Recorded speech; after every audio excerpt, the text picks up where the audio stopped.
30, you're going to be like at your peak mentally. But we need to make sure that we're giving you all the nutrients now to make the best possible decisions. That means that we need to figure out what motivates you to make the best choices. So here's one thing I know is a serious motivator.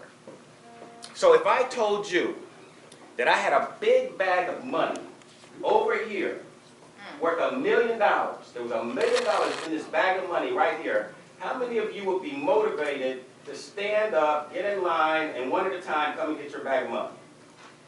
All right? All right, everybody in the room would want that $1 million because most of us are motivated by money. Now, in America, I want you to think about this, right? So in America, America is the greatest country in the history of the world. What do I mean by greatest? I mean America is the richest country in the history of the world. In the history of the world. Now, America's got some things in its past that it hasn't done so well, and we're going to talk about that in our next session.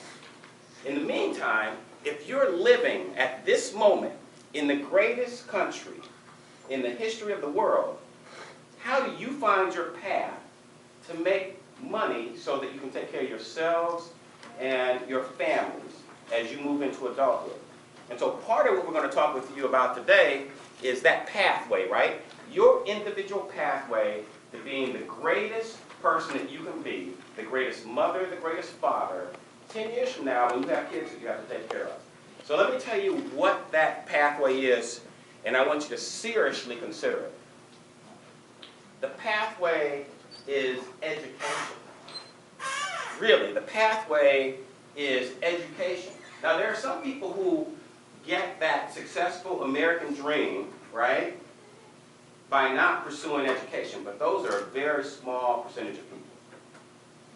Most people who find that pathway dedicate themselves, they work hard in education to inform themselves to make better decisions. Now, if I told you that a person that graduates from high school, right, so all of you are going to graduate from high school, right? Everybody's going to plan to graduate from high school.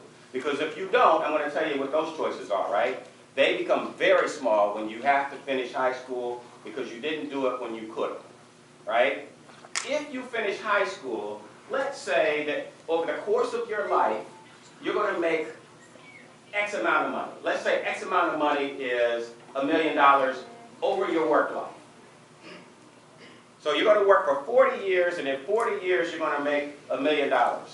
If you finish your high school diploma, and then you go get your 4-year college degree, or you go get your trade certificate as a plumber, or an electrician, or a welder, then you're going to make $1 million more than that high school diploma.